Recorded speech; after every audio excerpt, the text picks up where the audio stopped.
Welcome to Talking Giants, presented by John Boy Media. I'm your host Bobby Skinner here with my co-host Justin Pennick. I almost said player profiles and projections. We've been doing so many of them, but like I said, I'm your host Bobby Skinner.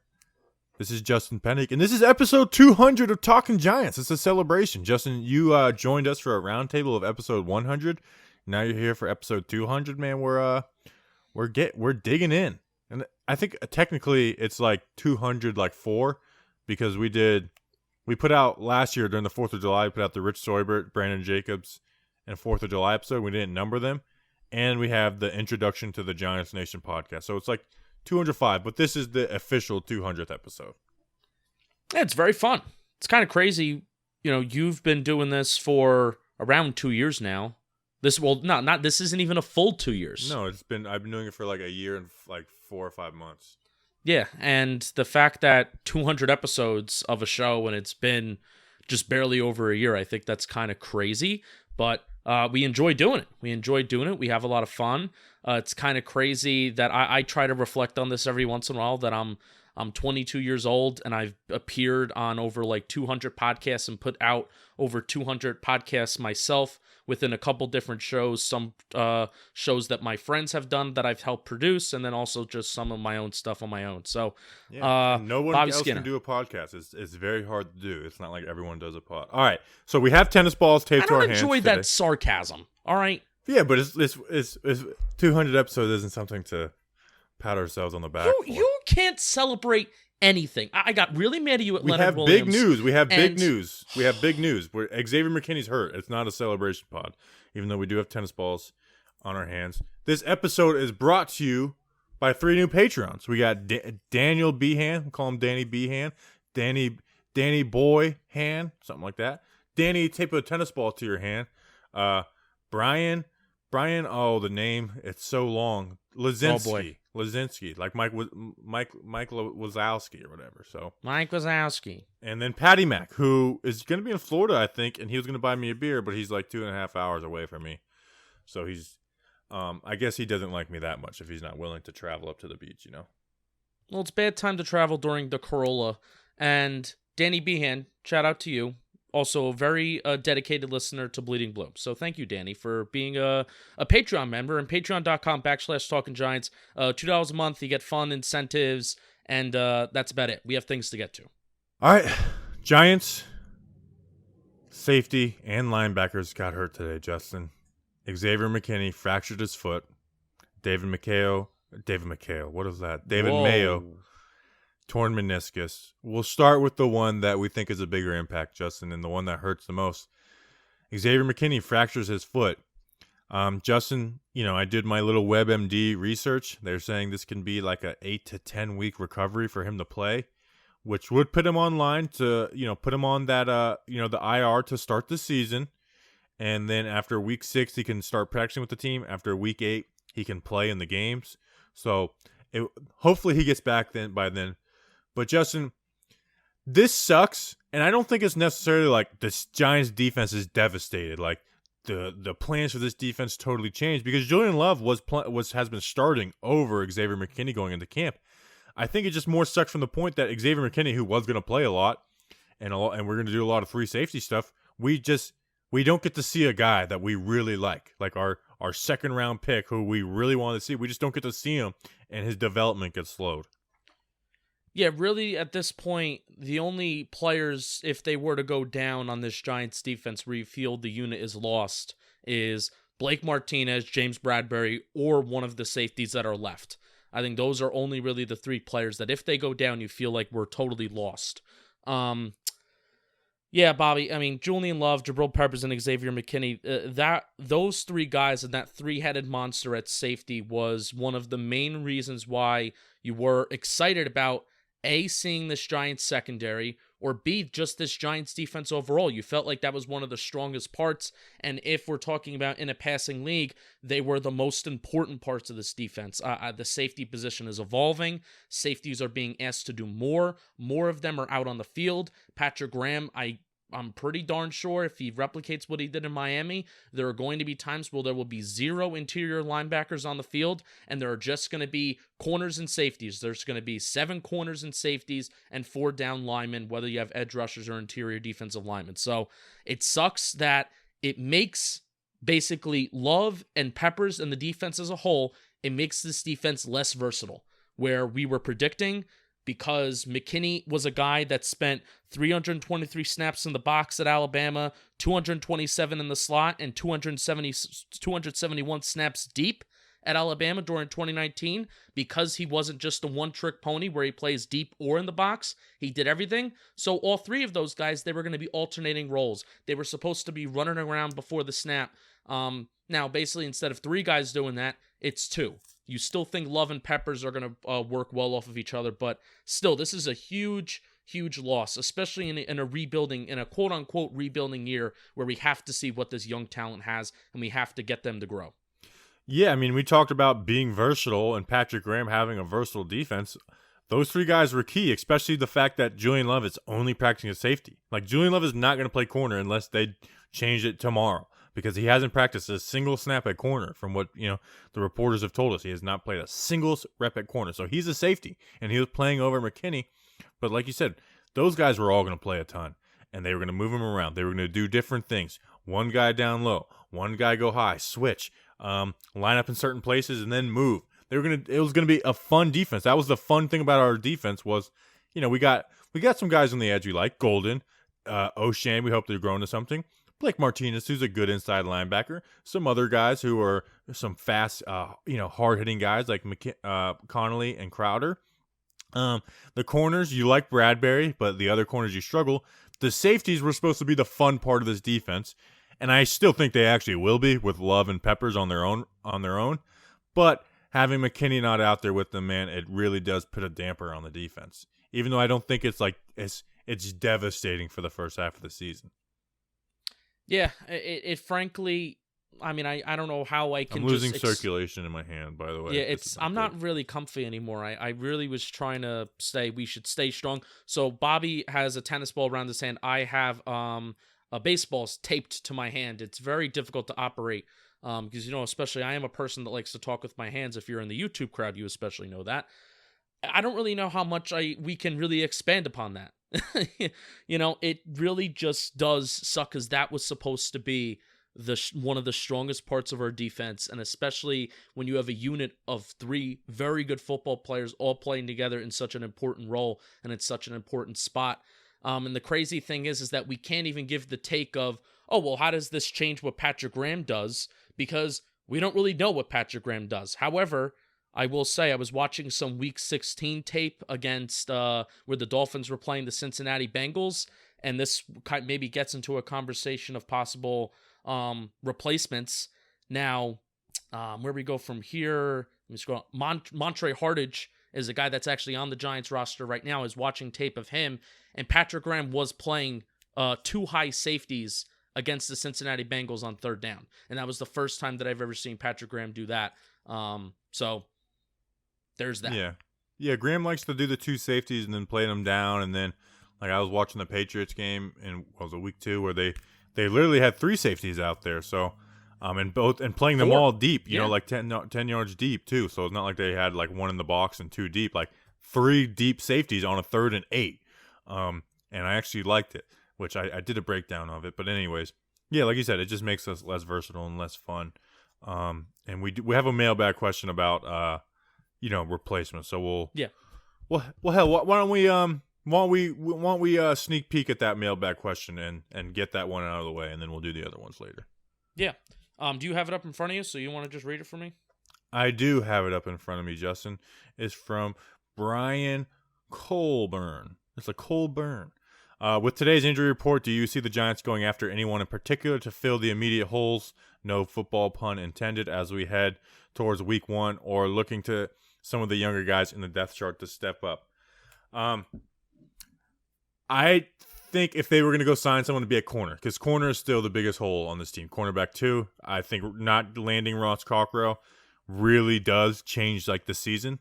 More so, honestly, than having McKinney out the first 8 weeks. And Not because Cockrell is better than McKinney, just because that cornerback 2 is a hole, and hopefully Ballantyne can grow into it. I would love nothing more, and I actually have a little bit of faith in Ballantyne, but it's just hard to throw him out there and be like, all right, you are a cornerback 2, and then have him next to a rookie nickel corner. So I don't know if we're going to go out and get somebody. Some of the names I saw in the free agency market, Kurt Coleman, who was with the Bills last year, didn't play much. He was with Dave Gettleman in Carolina. He's part of that Super Bowl roster, I believe. Mark Mclaren, my guy, the Mississippi State guy who was kind of that money backer role. The Giants cut him earlier in the offseason. He actually had a fractured foot last year and missed the season. So he could be a guy. And then Antoine Bethea, Justin. How about that? Can we bring Bethea back and play him as a linebacker? No. I actually wouldn't be. If they came back and played him in the box as a linebacker, I wouldn't be like ticked off about that. Although I'd rather just play McKinney or Crowder. Yeah, I think while actually we were having our free agency episode, while reflecting Connolly on or Crowder, sorry. While reflecting on our secondary, while reflecting on our defense, because technically Bethea's contract was for 2 years, I'm like, why not just keep him and play him in the box and he could be a backup safety? Because Bobby, if you really pay attention to our takes on Talking Giants, a question that I have brought up a few times this offseason is, hey, what exactly is our plan at backup safety? Because Xavier McKinney was technically not our backup safety because he was a starter. It was going to be the rotation of Love, Peppers, and McKinney. Well, I guess rotation implies that somebody's going to be on the bench. But anyway, most of the time, McKinney and those three, they were going to be on the field together. So we technically don't have a backup safety, which today, after Bobby and we did some research, I did some research, and I have a backup safety, but that's it. I only know one on the top of my head, and then we have an idea of some other guys who maybe we would want to play safety, but they were previously cornerbacks. Yeah, I think Haley's been practicing at corner, so he's not really an option. Chris Williamson, the corner out of Michigan or Minnesota that we drafted in 7th round, I see him moving to safety, and I know after the draft, Gettleman and Joe Judge both referenced practicing him or training him as safety. But at the same time, a lot of the reason I think he should play safety is because he wasn't that good, like as a corner. Like he did a lot of like covering the flats as a nickel corner, which is, you're not flashing a ton of talent doing that. Christian Angulo, who was a guy I like, the guy out of Hampton College. He plays corner, but, you could see them moving him back to safety and letting him just be athletic and go up and jump and swap balls. So, yeah, safety depth is big on this team, so we need Peppers and Love to stay healthy. Yeah, and I'm with you where I would much rather, if the Giants are going to spend money somewhere in the secondary, or if they're just going to spend money anywhere on the football team right now currently, I would much rather have them go out there and try to get a cornerback too. Not just the guy that we snagged up this week from the Cardinals, who's seen 80-something snaps in the last 2 years. Brian Williams? Yeah, Brian Williamson. It's like Brian Williams said. So I would rather them go out and make a move for cornerback too, rather than bring in a safety. If we're talking about spending money, I wouldn't mind a move that if you're signing a guy for like a veteran minimum deal. But the guy who I think is going to be like, let's just say, the Michael Thomas, the number 3 safety, the guy that's going to be coming in the most this year to either maybe aid a Julian Love, Jabril Peppers, or be that third safety out on the field, largely on passing downs, 2nd and 3rd downs. And that's Montre Hardage. He was on the Miami Dolphins last year. He saw 98 snaps in 2019 after being signed with the Dolphins as an undrafted free agent from Northwestern. Similar to Julian Love, Hardage was a corner in college. He transitioned over to safety in Patrick Graham's scheme. He was only active for the last 4 games of the season. The most snaps that he saw was against the Bengals in Week 16, 51% of the snaps. Largely a player, like I said, he came in on 3rd downs, and I think he's going to have that similar role this year. He largely came in on 3rd downs, lining up as a deep safety. And other plays, he disguised himself in the box, then he pulled out after the snap of the ball, and then there were some plays where he was also just lining up as like an enigma safety just anywhere on the field because Graham likes to have safeties on the field. So that's the name that the guys on the beat have kind of thrown around. But hey, who knows at this point? Who really knows? Mr. Brownstone, a.k.a. J-Rock, said, what about Alex Tanney with the fast twitch to begin practice at safety? Good, because good point. Because we saw the fast twitch muscle fibers with the with the speed ladder the other day, so I'm for that. Big fan. Honestly, like that guy, every time he's put in a situation, he does it perfectly. 100% completion percentage. What's to say that he wouldn't be a great safety? So get Alex Tanney out there. I am a little frustrated that they haven't moved Grant Haley over there, because what is he going to offer you at corner that we haven't seen yet, unless he is They may say the same improved. thing as safety. He's 5'9". Guys have gotten away with being 5'9" at safety before, but he's so physical in the run game. The proof is in the tape. I don't care how big I don't care how short he is. The proof is in the tape. If the concern is that he's small and that maybe he can't be physical in the box, that's not a concern. He's done it. I think it's different coming from the nickel spot where you're getting some free rushes or on a tight end than going up against like in the box on guards. I don't know. I've seen one rep of him at corner getting burnt, and he's been like off to the sideline a little bit too. So maybe he is practicing a little bit of safety. I just haven't seen it. Yeah, it's a shame that we can't see. I'll be honest though. I not having like Grant Haley, it just like I like you said. I would say try him out at safety, but they also may just be like he's just not that good of a player. So why change his position? So I mean, we don't know how the coaching staff feels about him, obviously, which sucks that we don't get to know anything about it because we don't preseason, even though the scrimmage this weekend should be fun. Scrimmage. I mean, really, I guess a quick point about that. I'm having sneaky doubts in my brain with a bunch of people asking me, well, how much of it are they going to show? Are they just going to show highlights? Right now, for my sanity, Bobby, I'm going into this thinking that they're going to show the whole thing. The time slot on NBC, on the cable network, I looked it up on the guide. It is from 6 to 7 p.m. They're showing something for an hour. And I am hoping that they are just showing footage. And it's not, I mean, they're probably going to have interviews and stuff. They did say it was going to have interviews. Yeah, I saw the description on the actual, on the cable description itself. It said that there was going to be interviews. I'm hoping it's not just highlights. I'm hoping they just show us everything. Because the biggest thing that I'm going to take from it is not necessarily, oh, Daniel Jones has thrown 3 touchdowns. He's really ready to take on the season. No, it's how are guys lining up? Where are they lining up? What are some of the tendencies that Patrick Graham is showing us?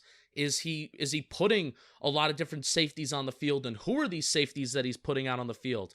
Is he putting multiple linebackers? Is he playing single high? Is he playing too high? And even that you really can't take fully and have like, oh, Patrick Graham is solely going to run 2 wires. He's solely going to run with the single high.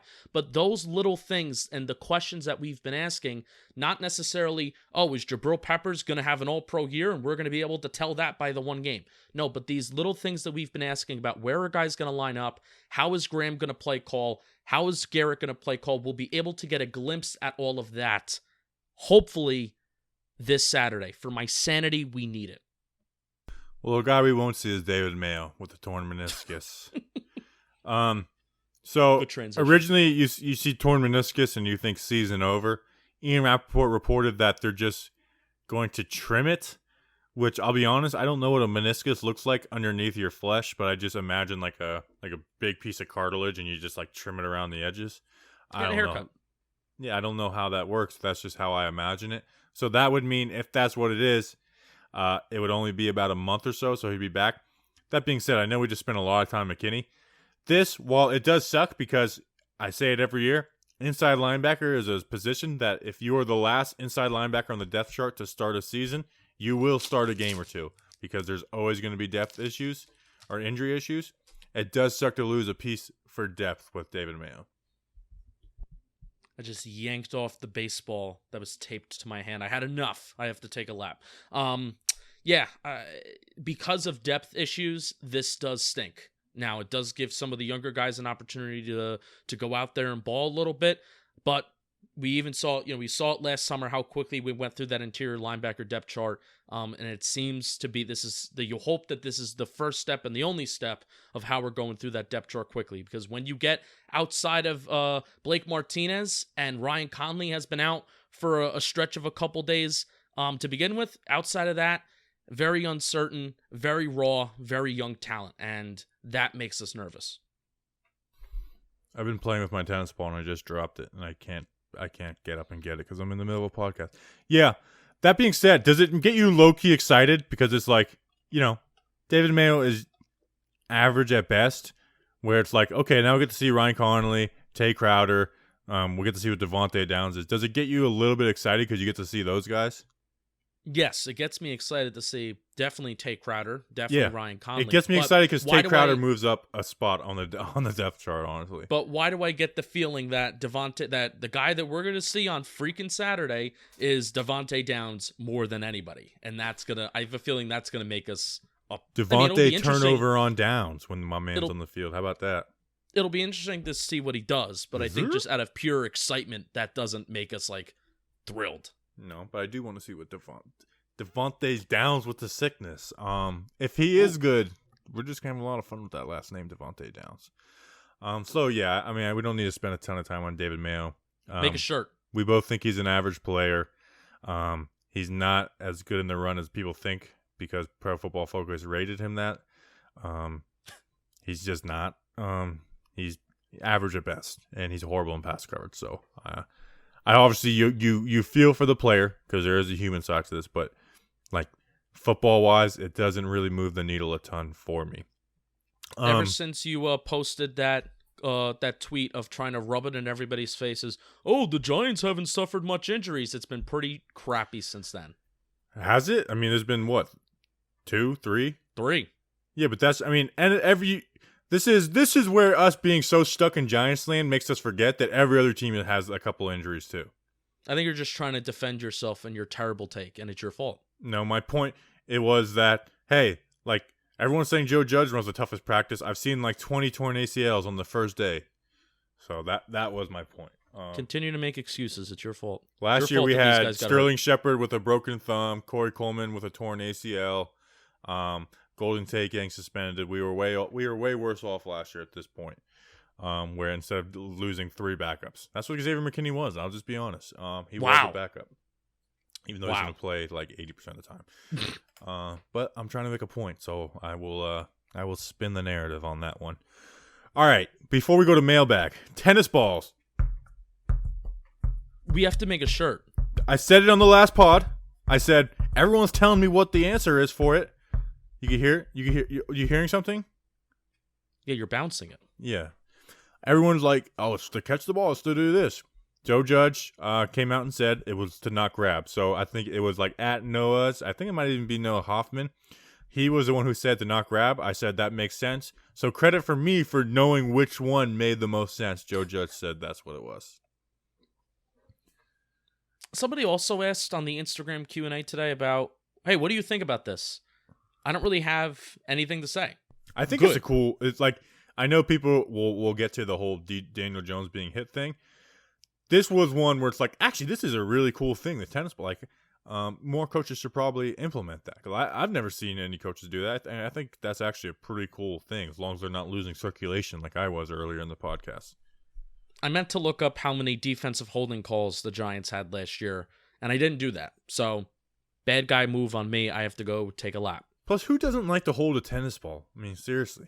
But having it taped was... I mean, I also had a baseball, so it's I can imagine it's a different sensation if it's tennis ball. Once you got a tennis ball in your hand, you just never... I'm not going to stop playing with this tennis ball for the rest of the night. But it's not in their hands, though. It's attached to their hands. I know. I will say... You can't lose it like I do all the time when I miss it on a catch or something.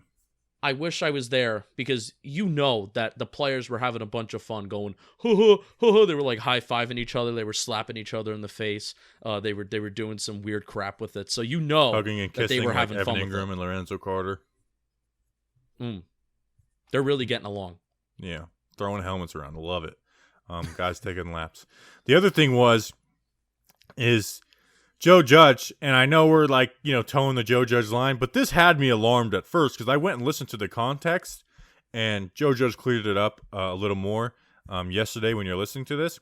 But at first, he was like, hey, we're going to let him hit. We're going to let him hit the pads a little bit. Maybe we'll get a young defensive player.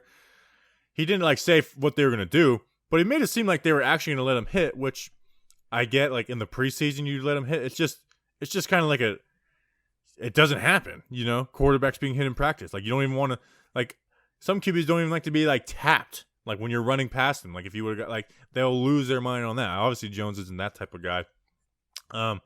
And I mean, NFL Twitter lost its mind talking about how Joe Judge is a scumbag and this guy's only going to last 3 weeks and blah, blah, blah. And then Joe Judge came out today saying that they're all right. He's going to be beating Daniel Jones with bars of soap. You want to know why I wasn't worried for 1 second? And I got so mad last night. I got infuriated because even some of my friends were getting on my case about this whole thing. And I saw who the name was, what the name was right next to the check mark. Bobby, what was the name right next to the check mark? Lombardo, which did... Who was the only one tweeting about this last night? Yeah, I can't believe I'm doing this. I feel like I'll say something mean about him after this. But if you go listen to it, I don't think it was a crazy thing to say. Be like, because I didn't know if maybe Joe Judge before he came up and cleared it up that they were literally just gonna be hitting him with pads to talk about pocket presence. I spent the day wondering if they were actually gonna let this kid get hit. So it wasn't like a super reach out of context. It was, I do know Lombardo was doing something to get the interaction of the NFL Twitter, but I mean, like I said, I spent the day wondering if they were actually gonna let him get hit.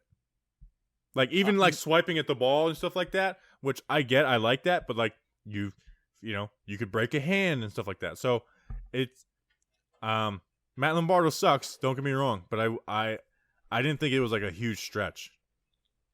Chris Mickle in the Patreon chat. This is the benefit of being in the Patreon chat. You can be a part of the show. 11 defensive holding calls for 50 penalty yards. So I feel why do I feel like that's very low? But anyway, I'm calmed down. Thank you, Chris, for sharing that stat, because I would have continued to get fired up. Thank God I saw that in the YouTube chat. Bobby, why was he the only one to be tweeting about it? You don't think that that's a storyline and that's a quote where if you think that some of these beat reporters can capitalize on it, they would? I really do. It was really taken out of context. I understand your worry, but when I saw that Lombardo was the only one that was talking about it and everyone was getting this, negative reaction in terms of the national media, well, it's you're not actually in giant circles to know that this guy does this crap on purpose. No, he definitely did. But all the other guys tweeted, I think all the other guys tweeted out the pop the pads thing.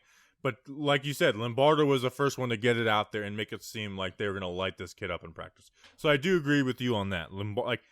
I definitely know, Lombardo knew what he was doing and was doing it on purpose. I was never worried. Why would you put literally the most important part of your franchise in any kind of compromising situation? I agree. But we're on the Joe Judge train. The guy's nuts in a good way. I love it. All right, so anything else before we hit this mailbag? We mentioned briefly that the Giants signed a corner. He was a third-round pick from Arizona. He suffered an injury a couple years ago. In the last 2 years, it was 2019 where I think he suffered an injury. And the past 2 years, he's seen 86 snaps. He's from Texas A&M. I believe his name is Brian Williamson. I watched Brian Bobby. Williams, I watched. No son. Oh, I thought it was son. I'm very. I got Chris You're Williamson. Chris Williamson. Yep. Yes. Brian Williams. So sorry about that. Before I owe Joe Judge 4 laps now from the show, and Bobby, I watched his highlight tape, his senior highlight tape, and it was just very uninspiring.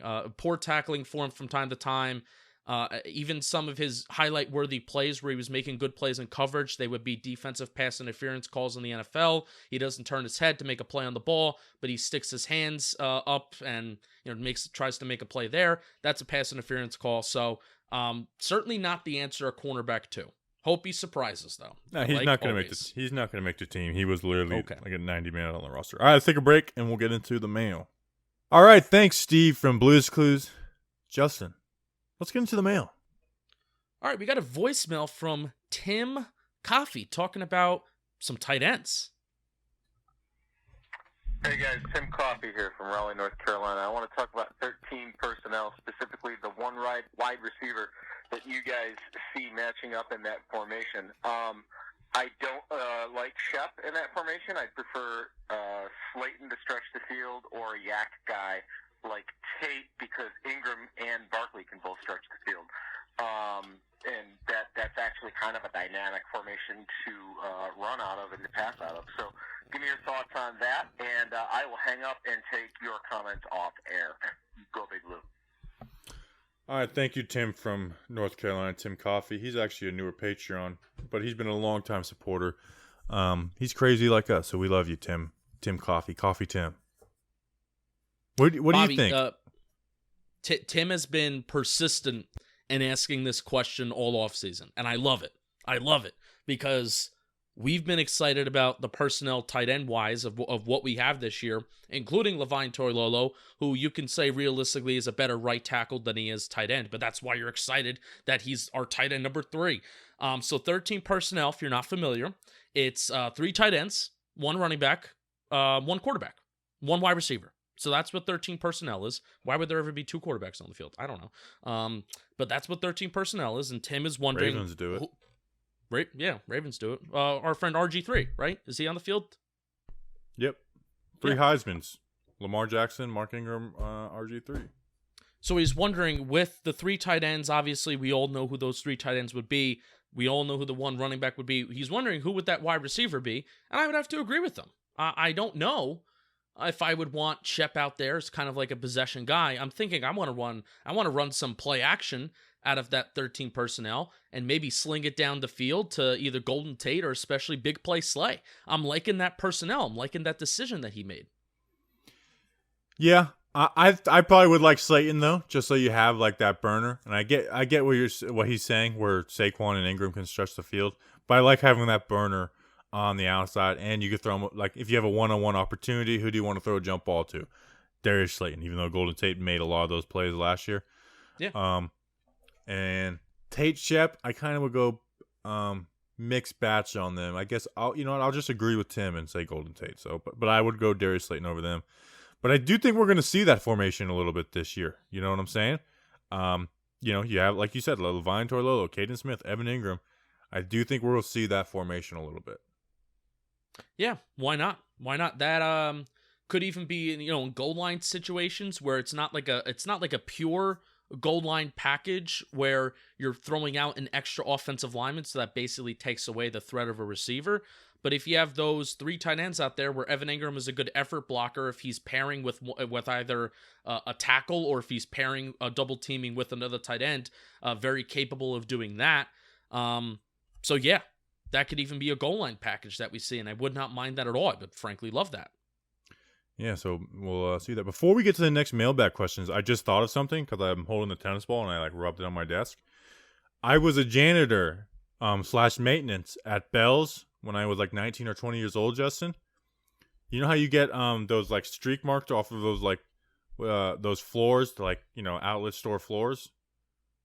You put a broomstick into a tennis ball, and you just rub the tennis ball on it, and it gets it up. I learned that, and I always tell people that. So Joe Judge he's the best. He's gonna have these guys cleaning floors with their taped hands.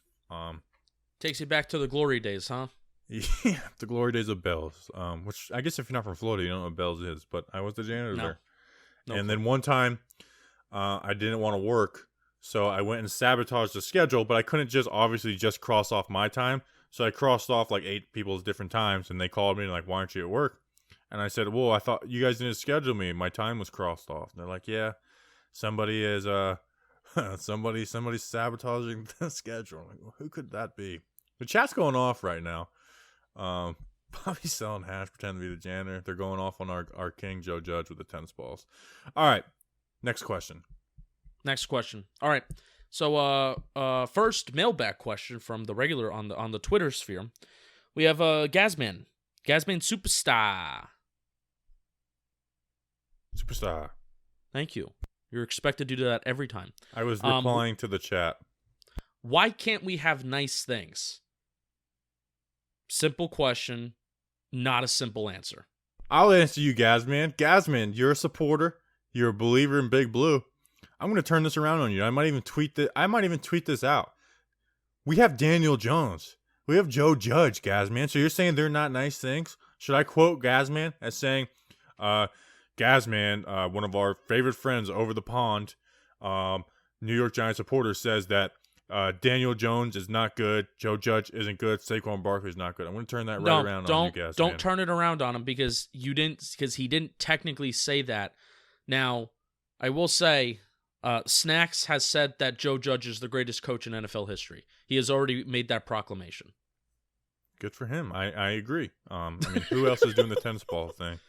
Who else is having their quarterbacks get hit in practice? So, running laps and all that stuff. So, yeah, good stuff.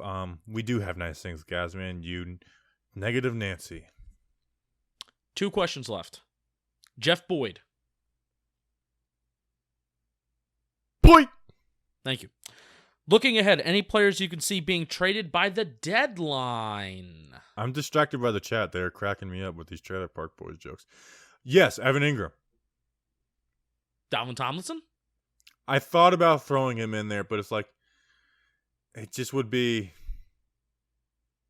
I don't know. Those are the 2 names that came up for me. So, but Evan Ingram, I said, would probably be more so.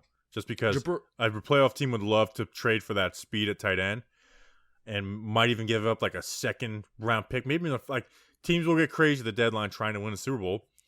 Whereas I don't think anyone's going to be going crazy for Dalvin Tomlinson on an expiring deal. You know what I mean? Jabril, you have to keep. Yeah, Jabril, that doesn't compute with me. No. But Evan Ingram has the year after this on his deal. Like I said, I just don't see anybody trading a ton for an expiring Dalvin Tomlinson. Like what team is like we're one above average defensive tackle away from competing. Now, if they don't plan to re-sign him, then you get whatever you can. But, yeah, I would say Evan Ingram though. Cam Fleming comes out, is a stud. We trade him at the deadline. Or we plan Tackles to draft are very Penei valuable. Sewell and we trade Matt Parrott. How about that? That would be crazy because it would literally be the same thing the Cardinals did with Josh Rosen, except we're doing it with tackles. Yeah, but Matt Parrott was drafted in the 3rd round. All right, you know what? You like to crap on everything that I do. What? Trading a 3rd-round pick is not the same as trading Josh Rosen, who was a top 10 quarterback. How is that crapping on what you do? Boy, I tried to make a joke. And you're like, well, it's not the same exact thing. I mean, it was hilarious. Everybody in the chat's cracking up right now. You should see them. It's literally delayed. You can't even. You're lying. The chat is delayed. But they just could tell that you were about to tell the funniest joke. They thought it was hilarious. Yeah, and they're sharing Twitter handles. They all want to follow each other. That's what we're trying to do with the Patreon.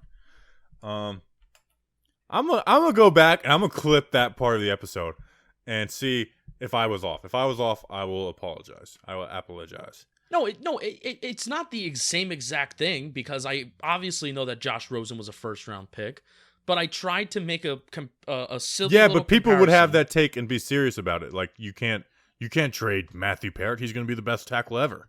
75% of what I say is not serious. Well, like I did that fake mock draft the other day where I was bored.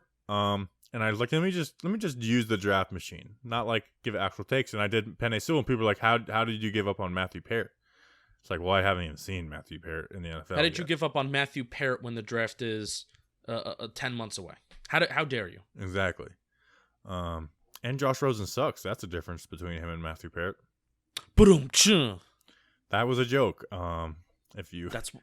That's why I did the ba-dum-cha. I know. I just know we need to clarify that we're joking afterwards. All right. Danny Behan called you a nerd. Chris Mickle said LOL. Mr. Brown said, Justin, what would the Giants get for him? A popcorn machine? Ooh. That's a joke right there, too. No, they would get a hot dog, a pretzel, and whatever Dave Gettleman said that they would get if they traded away the number 2 pick in 2018. Yeah. I'll be honest, I wouldn't have traded the 2nd pick for a hot dog and a pretzel. All right, next question. I'm a big fan of a hot pretzel and a hot dog. Give me some pretzel cheese. Overrated. It's really only good with whatever you're dipping it in. That is true. No, very good take, and it's also just a very college snack. Like you always get free pretzels when you're in college. I don't think I'm ever gonna have. Like snacks. I was at a restaurant with Snacks the other day. He ordered a hot pretzel at a restaurant. I think the last time I got a hot pretzel was at the mall, and it wasn't even like I wanted the pretzel. I think I wanted to see if my card was working or something. I can't remember. Anyways, all right. Next question. All right, the final question. I actually just left the I know the question though. Reddit asked like hot takes, opinions. What do you think about Plaxico Burress starting an OnlyFans? That was. Has anyone went and done it? I know there's someone who probably can't admit it, but there has to be people who have done it. He tweeted out so like nonchalant too, like click it right now. Is it maybe it's a clickbait? Maybe it's like. And I saw that one lady who's on. Actually, I'm not even gonna bring that up. Oh, okay, all right. So I'm clicking. Hold on. OnlyFans.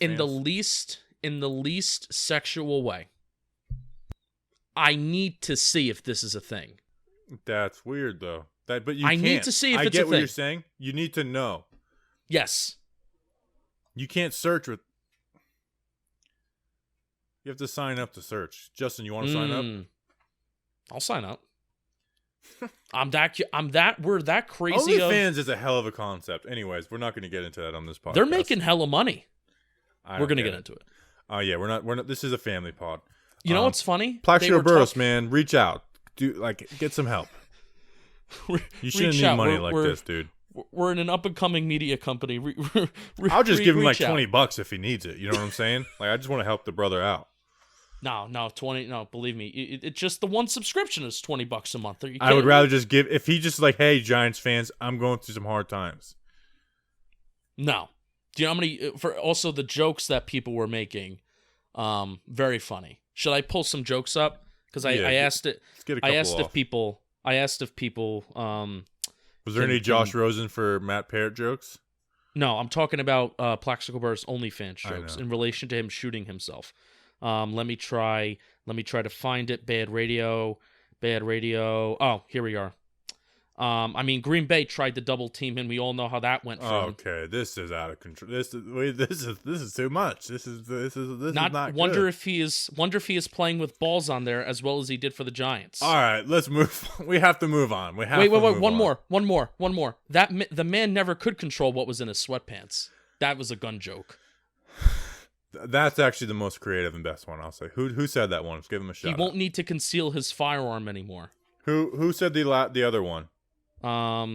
It was Dylan Hornick. Horny Dillick. All right. I have one more. We're gonna have to change our category soon on the podcast charts. I think I'll give his OnlyFans a shot. All right, see, that's a good one. That's a good clean one. We're a gun violence podcast. Everyone knows that. Yeah, we really are. People, please don't take that seriously. All right, if you're this far along in the podcast, you're not taking that seriously. Do we have any more mailbag questions? Was that the last one? No, that's it. I made sure that I intentionally left that one for last. Yeah, that's good. That's good judgment on your part. I knew the show was going to derail after that. Taking a gun to the club with the safety off. That's one of my favorite parts. Cyrus, who follows me on Twitter, by the way, of Trailer Park Boys, I think his best line is in the first episode when he's talking about his gun. He goes, "Safety always off," which is funny. That's funny. It's your Josh Rosen joke, but funny. All right. Do we have anything else for the listeners? We'll be back with a player profile and projection on Friday, and then Monday we should be back with an episode talking about the scrimmage. Watch the scrimmage. Get excited for the scrimmage. Have faith that they're going to show everything, and they're going to show us everything, and get really disappointed when it doesn't happen, like I am going to do. Yes. And if there is a streaming site to do it, we will post it. We'll try and figure it out. If there's not, we won't. But also the Giants are going to post it like right after it's done. So now I'm with some people where it's like I got to watch it live. I'm going to have to figure out a way to watch it live, whether it's using your cable provider or what. But we'll try and figure it out. So we appreciate you guys. Thanks to ratings have been coming in. If you haven't left one, please leave one. Patreons have been growing. Our goal was 50 by the time the season starts. We're at 39, so we should hit that. Hey, it's football season. Injuries happen, guys. It sucks, but we got to move on. We'll see you guys tomorrow. Until then, let's go Big Blue.